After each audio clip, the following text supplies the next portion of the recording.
So absolute pleasure today to have Austin on the podcast. So he's not been long in the UK. So thank you very much for jumping on. Hey, what's going on, Charlie? Thanks for having me. Absolute pleasure. So for anyone who doesn't know anything about you, where are you from and who are you, Austin? Yeah, so I grew up in Texas my whole life. So I just came over here to the UK about a month ago. Spent my whole life in Texas, did 5 years getting a master's at the University of Texas at Austin. So was pursuing a business degree there, finished that, decided I hated that stuff and started my career as a personal trainer. So I've really only been personal training maybe 6 to 8 months now. Yeah. Just started getting into the industry. I've been training for the last 8 years. Realized I wanted to follow that passion and not sit in an office all day. And it's been an amazing thing to be able to help everybody and just kind of, fix all the people that were going to be doing what I was doing. Coming into the gym. So I'm here in the UK now. Been here about a month. My wife is doing her master's degree here at UCL. So we're here probably a couple of years. We're ready to kind of settle a little bit. So we've been enjoying London quite a bit. So we'll probably be here for a little while. Awesome. Whereabouts in Texas are you from specifically? So grew up in San Antonio, but lived the last 5-6 years in Austin with at the university. Yeah. Okay, so slightly further north. So I was in, as we talked about before we started the podcast, I was in Houston recently to the latest Shred and 8 winners. So that for me was a fascinating experience. I haven't been to the US a huge amount. I went to Columbus, Ohio earlier in the year, and Texas was a different kettle of fish. And the big thing I love, one thing I love about America and Americans, they're the nicest people in the world, other than maybe Canadians. Everyone's super friendly, in particular in Texas, the nice people. I don't know if you've noticed, maybe since you come over to London, the one thing I hate is no one talks to anyone. So it almost seems weird in America, people stop and talk to you. When you're from England or from London, you're like, why are you talking? It's just a bit bizarre.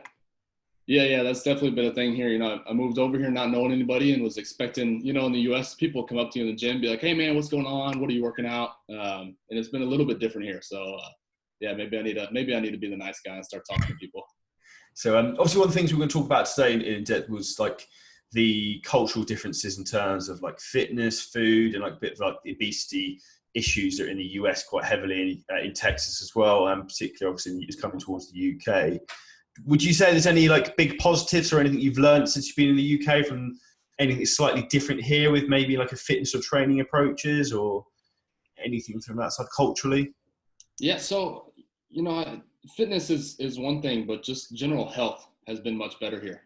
You walk around and the food choices here are far, far better than we have in the US. You can walk through and there'll be 5, 10, 15 different places on one block that all sell really healthy, fresh food, nutritious, and it's not just bad stuff that tastes good.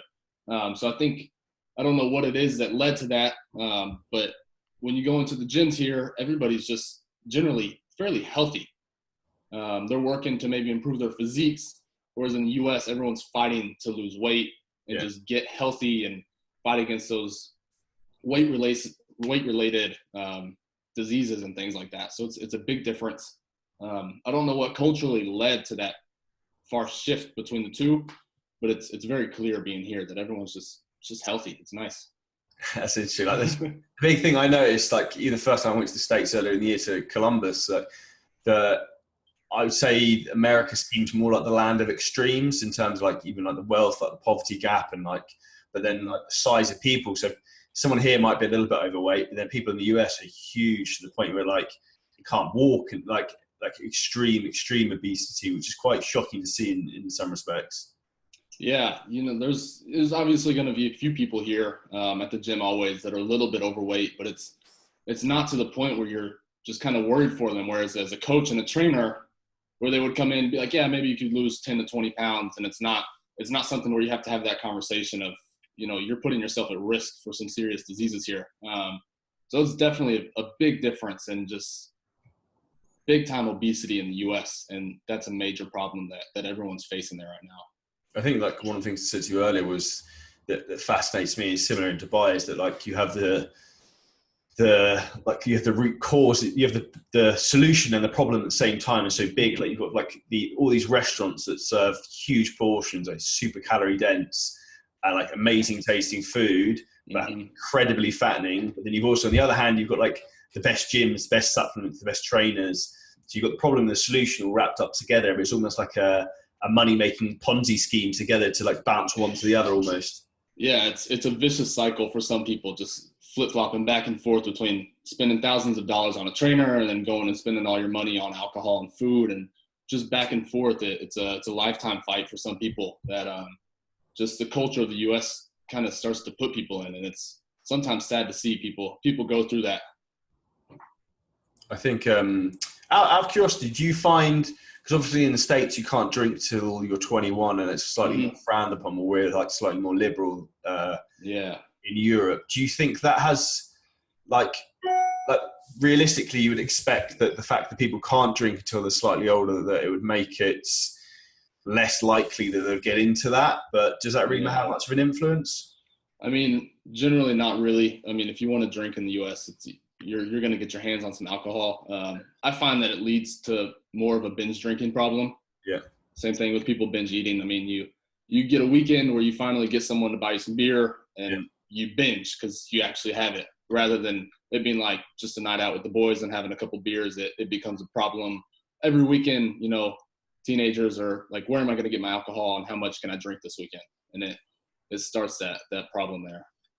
Now, obviously, being from the US, I've got a few clients who I would consider very heavily overweight, who have lost a lot of weight. Quite interested to talk in terms of like what I've personally found the best way to try and get them to lose weight is often they end up actually having to eat, in terms of volume of food, a hell of a lot more than they're actually probably eating at the moment. Because if they're eating, it's like, for example, I love Pop-Tarts, and it's sad, but like in terms of like the amount of calories and carbohydrates for like the size of what you're actually eating, the volume is so small. Yeah. Whereas like, if you were to eat that from sweet potato or oats or rice or whatever, like you can eat so much food. And that's what I find is fascinating with like clients in particular, when they're very heavily overweight, they can eat so much more actual volume of food when it's the correct healthy food choices. Yeah. Just because it's not like stupidly calorie dense. Yeah, that's the thing. People get on these diets and they're like, I'm not eating anything, but it's not nutrients dense food. It's just full of calories and stuff you don't need in your body, and it feels like you're not really eating anything. So yeah, that's a big thing. Is just getting people to switch to good healthy foods. That's just sometimes that we just don't see and aren't in front of us in the US as they seem to be here. One thing I did notice, I saw in Texas, not sure if it was like a law that you have to have everywhere, which I think was quite good, was a lot of the menus had calories on, which like when you want to try and relax, not necessarily a good thing. Like, I went to Cheesecake Factory and I worked out that I'd eaten like nearly 3,500 calories in a meal, and I was like, that's quite excessive. And then, gotta stay away from the Cheesecake Factory. It's brutal. The Oreo Extreme Cheesecake is probably my favorite, but at 1,700 calories a slice, it's quite damaging if you're someone who's looking to try and stay lean, or if you're in a fat loss phase. I would avoid that like the plague, because that's going to cause problems. Yeah, I think it's been like that a few years now, and I think it's a certain size restaurant has to put their calorie count on all the food. But I actually read something a few years ago that it doesn't deter any food choices at all. Probably great. That people just overlook it. And the funny thing is, like, you go to McDonald's, they have them here too, and a lot of people use this, but if you actually look at those calories that they're putting up, it's worse for you to get one of their salads, because it's just covered in, it's fried chicken and it's covered in ranch, and you look at it, you're like, shoot, I've been having salads all day, and it's not good. That's one of the things I think people need to be aware of, is like, again, something I find frustrating, and you must get it all the time with your clients, and when people say like, but I eat really healthy all the time, but I'm not losing weight. It's like, okay, well, you can eat healthily from a longevity and health perspective, but for fat loss and to be lean, like that's a completely different kettle of fish. It's like, for example, like healthy fats in terms of avocados, extra virgin olive oil, all phenomenally good for you in terms of health. But if you start pouring on 30, 40 grams of olive oil on everything, you're going to quickly start piling on weight from the extra calories and that. Yeah, stuff like olive oil, avocados are a big one. Yeah. You know, people are like, I had an avocado for a snack, like it's 300-400 calories there, you know. It's with a really tiny volume of food as well. Like you ate that, like we were talking about times about volume of food. If you were to eat that from like rice cakes as an example, like, someone like eat 400 calories from rice cakes and you put that in front of them, they'd probably get bored by the time they got to like about 400. Yeah, that's right. So like on that note, I have discovered a nice rice cake. I don't know, Americans probably aren't into Marmite. I don't know. Have you tried Marmite yet? Is like the black, it's like a black spread. Like there's a Marmite it's rice cake. Is it really protein dense? Yeah, it's quite like yeasty, if that's. Yeah. So I think like my wife loves like almond butters and stuff like that, and I think she saw a jar of it. She was like, "Oh man, this is incredibly good for you." She's like, "I'm gonna spread it on everything," and she tried it, and I think about threw up, and we tossed it in the bin. It's an acquired taste, but on a random side note for anyone who's listening, the Marmite flavoured rice cakes, if you're into Marmite, are phenomenally good. So I would highly suggest if you've got a bit of an obscure taste. But digressing slightly, so in terms of obviously like the US, in terms of the obesity, like the larger clients, I think it's something, again, we can try and provide more value for anyone who's listening, if you're a slightly larger lady or chap, in terms of losing weight, the easiest I think I find for them, again, is put them in some form of calorie controlled diet. And then also just really basic exercise, like as simple as literally, if you just said to them, go for a walk for half an hour first thing in the morning, if you weigh 300 pounds, walking for 30 minutes is going to burn a lot of calories, in particular if you're not used to it. Mm-hmm. You can see like on your wrist, you've got a Fitbit on. Is that a Fitbit watch? Oh, that's an Apple Watch. Yeah. Close. It tracks your steps though, doesn't it? It does, yeah. Been getting a lot more since I've been here with no car. That's my problem. I work from home, work from a desk, so I actually have to actively make myself walk. Otherwise, I don't really go anywhere. I walk from my house to my car, and that's about it. So one big thing I recommend for anyone who, if you're just starting out your fitness journey and you're perhaps intimidated or nervous to go to the gym, I find works really well is to use like an Apple Watch, even your phone, or I use what's called an Aura Ring, and then track how many steps you're doing every day. And then almost have like a little game with yourself and see how high you can get your step count up. Is a really easy way just to be active and burn more calories. Yeah, I would agree. My Apple Watch dings me several times a day. You know, like you're almost at your exercise goal, and I think it only puts it for 30 minutes, and you can just hit that exercise button and helps you, get your daily goal there. It's pretty easy to get there. Now, are you based in a gym training clients in Austin? I was at Gold's Gym in Austin. Okay. Mm-hmm. Are you doing that over here as well in the UK? So I'll probably pick a gym to start at about next week. I've been interviewing and trying to find what's going to fit. It's a little bit different setup here with gyms and PTs. And how they work. Yeah. So in the US, most gyms are, employee based, where the client pays the gym $50 and the trainer gets 20-25, whereas here it's that rent based model. So it's a little bit different in that, but I think I'm going to like it.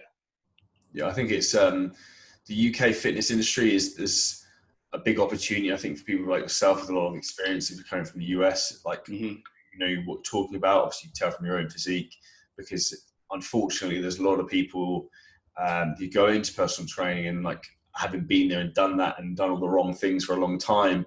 Yeah. The personal training qualifications are a very low standard and barrier to entry.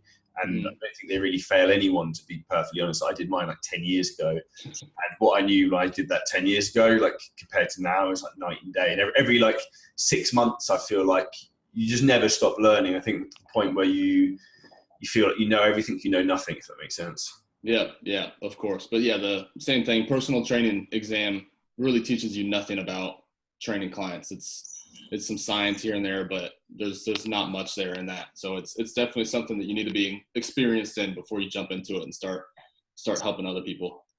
I think it's one of those things is theory and practice are two different things. Reading a book and then anecdotal experience. Like I have a lot of debates. I did a podcast recently and we were talking about the science-based studies versus like anecdotal evidence of what works with clients. And from my opinion, I always go with like anecdotal experience of what works rather than what a study says, because like studies can be manipulated and spun, as you often will see like big pharmaceutical companies and supplement companies to get the result they want. It's very, very easily done depending on like the test subjects they put into it and everything like that. It's been the results to get whatever they want out of it, or they just keep doing the study until they get the result they like and then publish that one. For anyone listening, be wary of that perhaps.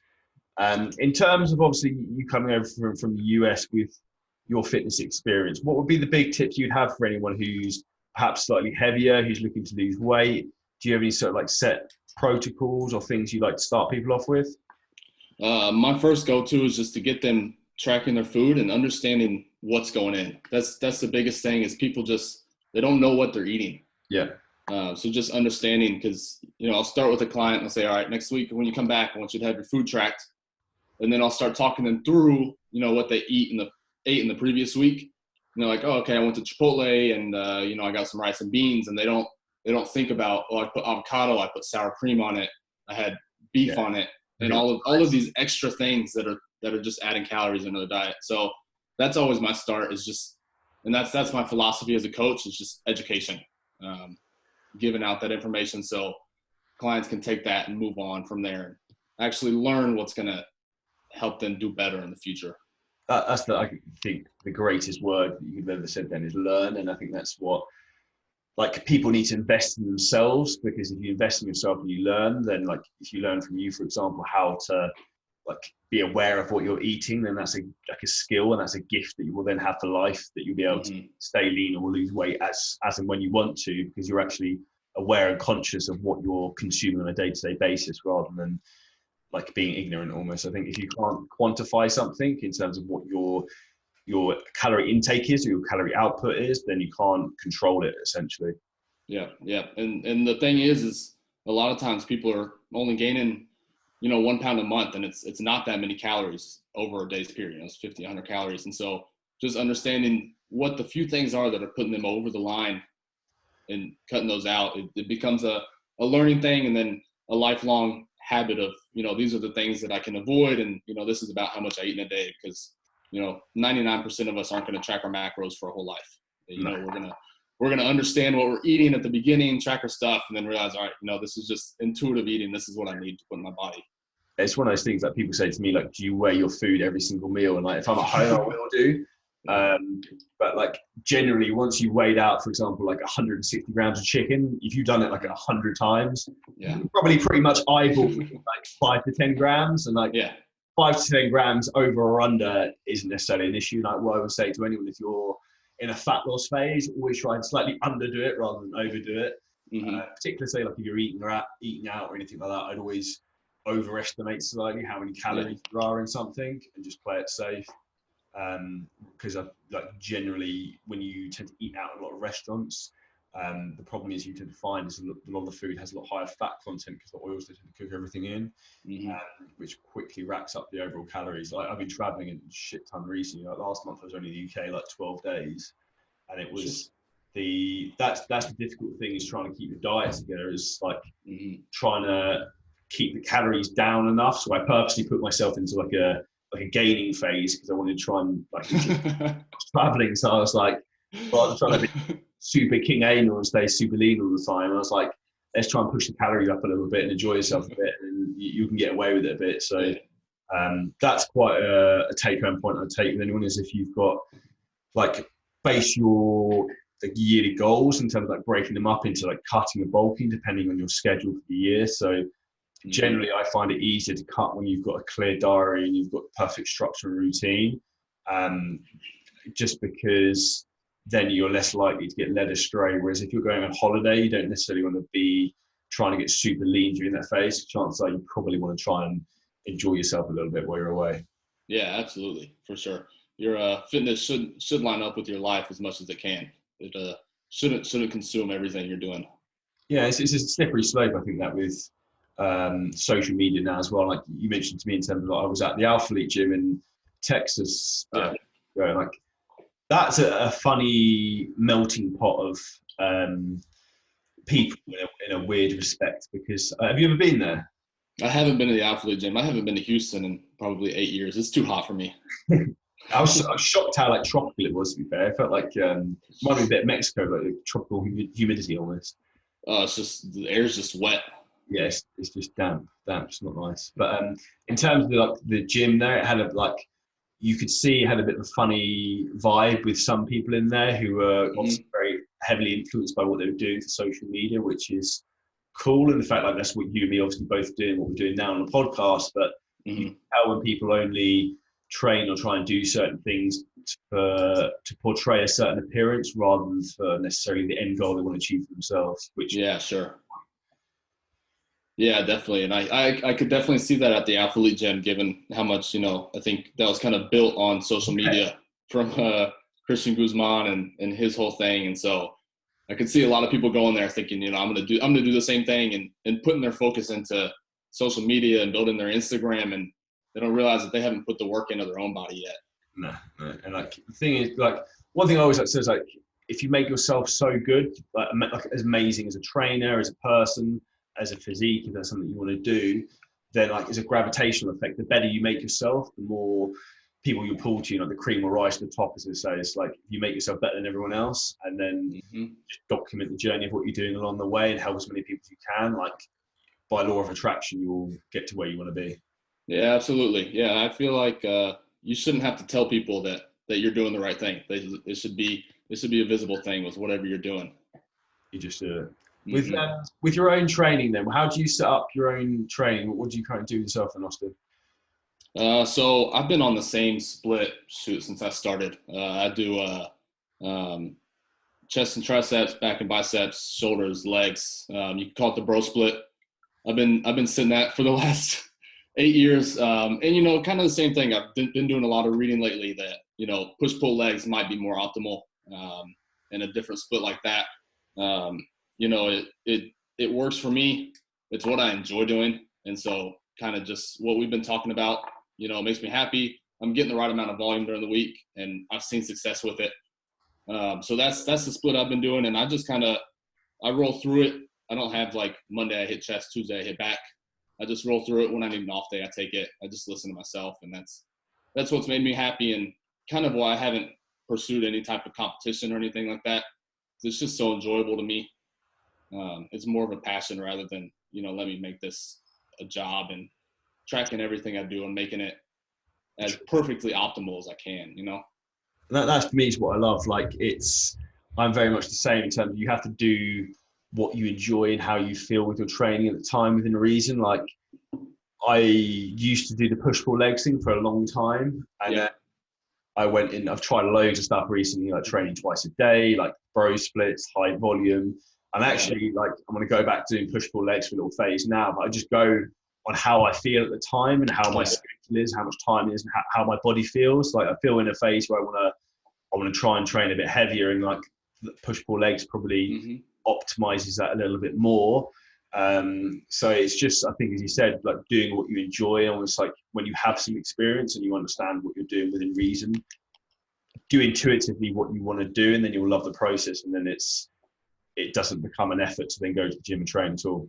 Yeah, absolutely. And some days I'll take it easy on my first lift of the day, and I'll be like, I feel fresh, so I'm gonna go back and hit some arms tonight, some core, do some cardio. It's one of those things that if I'm enjoying it, I'm gonna go, and you'll see results if you're having fun with it. And that's one thing that I don't know how it is here, but people in the US have the stigma of just like the gym's an awful place to be. Like I don't want to be there. It's grueling, and I think it's because they pursue, they show up and they do like a HIIT class, and 30 minutes of HIIT is going to be the worst 30 minutes of your life. Yeah. And if you go on the treadmill for an hour, it's not going to be fun. It's boring, and so that's one thing I try to instill in clients and people that I'm working with is that like this should be something you're excited about, and that's why I push everyone to do weight training, because it's not grueling. You should have fun. You're going to see results. You'll see your strength go up, everything like that. I think with weight training as well, like the thing I try and advocate to everyone is that weight training is a skill, and it's a skill to learn the technique and how to train and contract muscles and stay stable at your scapular shoulder, at your hips. And like that in itself is a lot more to think about when training, rather than just like if you're doing CrossFit, it's like people just throwing weight around and going hell for leather and stuff. Like it tends to be a bit of a recipe for disaster, to particular beginners. Yeah, absolutely. And I don't know what do you have Orange Theory here in the UK? I've heard of it. I've heard of it. Okay, so it's basically just like a high intensity class. Right, Oh, it's like F45. it's kind of like an F45. Yeah.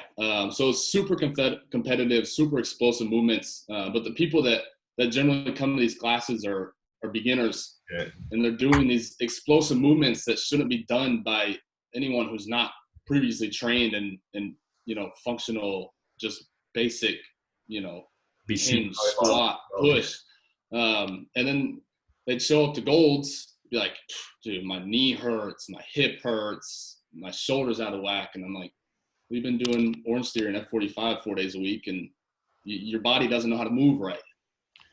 And I think, again, it comes back down to talking about, it's like training is a skill. And that's like, I love CrossFit in terms of the team ethos and the atmosphere, and that people push each other and like train together is awesome. My two big negatives are that there's absolutely no training programming on what the hell they're like planning on training that day. It's just sort of like, let's just turn up and do something. And secondly is that as you said, the vast majority of people who turn up to do it are trying to do exercises that are way too advanced for them. Like, I'm an experienced trainer, so yourself, but like, I can't overhead squat because I haven't got the mobility or stability to do that correctly. I could get away with it because I've got the strength to do it, but like if I was trying to do it repeatedly, I'm going to get an injury eventually at some point.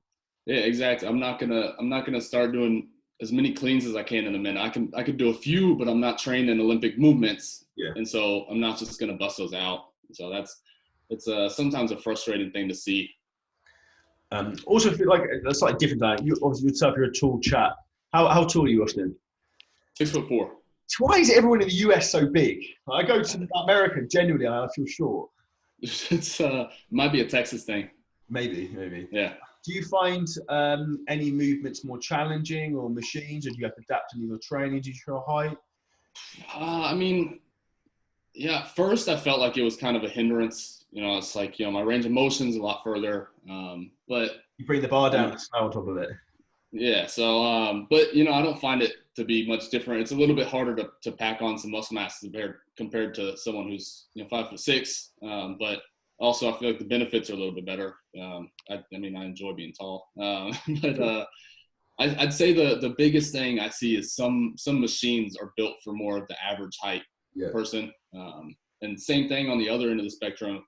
As a tall guy, sometimes I don't fit in the machines, but then I see really short people that it's not built for them either. So it's kind of stuck in the middle right there. So I think we're all fighting against something. With your height as well, I think one of the benefits is your calories, I imagine you can take in are a lot higher just because obviously sheer size. Would you weigh at 6'4"? I'm about 220 pounds. So it'd be about 100 kilos right now. Yeah. So what would you sit your calories at that? You sort of like a maintenance phase yourself at the moment, or? Yeah, I tracked a couple weeks ago. I think I'm sitting somewhere between 27 and 3,000 calories right now. I haven't tracked food in quite a long time, and I feel like I've done a pretty good job of just understanding week by week. It's one of those things where I've kind of learned what my body needs, and so if I'm doing a cut and I don't lose any weight or I'm losing too much, I change it up from there. But I think, I've been maintaining right now. I'm kind of at this point where I'm happy with my physique, and I start putting on weight to bulk and I feel awful. And so I'm enjoying it right now. That's, I think the most difficult thing that people underestimate. For like me, I find it incredibly, it's not easy, but getting lean is very, very simple when you know how to do it. It's like, it's just like a war of attrition, basically, in a matter of time. Once you put yourself in a slight calorie deficit, do a bit of cardio, repeat the process for a period of time, and then job done. It's so let's go. But trying to grow muscle is a much more difficult and longer term process. And you also the challenge that, like, obviously we're coming into winter now, that a lot of people will be going into this. Like I am myself, but I'm about starting to diet phase again.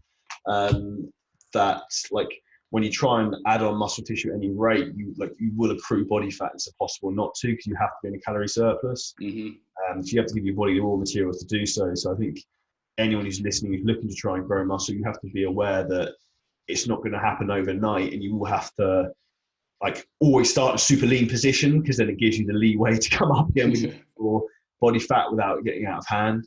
Would be my big take home tip. Did you find like you had a period where you grew quite quickly in terms of muscle mass, or did it gradually sort of come on? Yeah, so I started pretty young. I started training when I was 15, lifting weights then. And so for the next 4 years, so until I was about 19, I just did a gaining phase because I was 6'4" and probably 165 pounds. So I was just a tall and skinny kid, and it's always a battle for me, just like you said, for you to put on weight. My body naturally wants to sit a little leaner, which is, a nice thing to have, but so it took me about 4 years to get up to, 165, and I think I peaked at 228, 230, and then did a cut down from there. And so each year I'll do a gaining phase and a cutting phase from there now. Would you say it seems more of an American cultural thing to do, like more of the heavy bulk, like dirty bulk on weight? Because I think I see a lot of that going in the States, and people say it to me, and I'm like, why would you do that? Yeah, I'd say it's pretty common to just, let it go. It's so easy, like we were talking about. Yeah, it's easy to just, kind of let it go and say I'm gonna eat whatever I want, and at least I avoid alcohol for the most part. So I don't say I'm gonna gain by drinking beer all day. So that's been helpful. But it's it's just the food choices, like we were talking about, are so vastly different in the two places.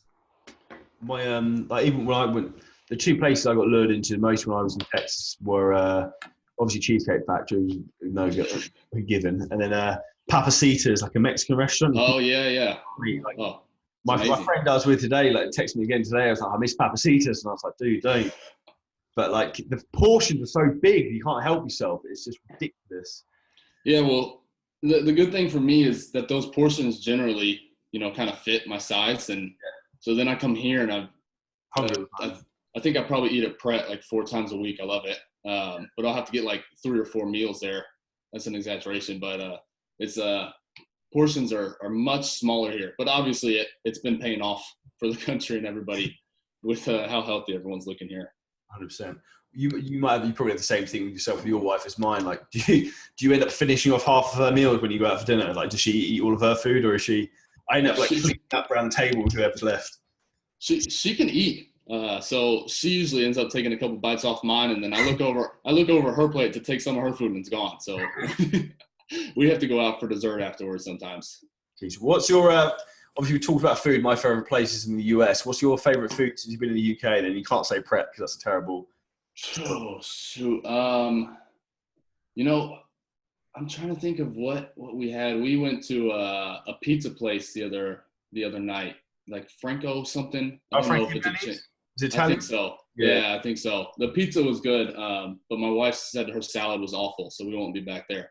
I think they were focused on the pizza. But we, especially since moving, it's been pretty expensive, so we've been trying to eat in here. Yeah, that's fair enough. That's fair enough. Well, what would be one leaving piece of advice for anyone who on their sort of fat loss and muscle building journey that you'd like to leave with someone as a big tip from yourself? What's the biggest point you've probably learned in the last 6 months, would you say? Biggest tip is just be ready to make some adjustments.